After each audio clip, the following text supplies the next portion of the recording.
que sea, Señor. Dios está aquí. Vamos a acercarnos al altar, hasta la señoría. Vamos a estar cerca del Señor Jesús. Vamos a ponernos a los pies de nuestro Señor para escuchar qué nos tiene que decir.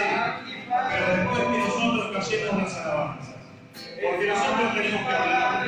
Nosotros tenemos que alabarlo, tenemos que bendecirlo.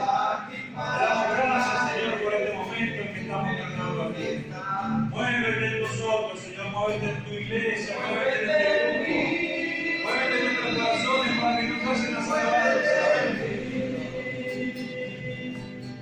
Toca mi mente, mi corazón, llena mi vida de tu amor.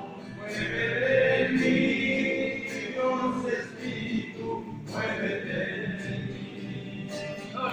Gracias, Señor, por esta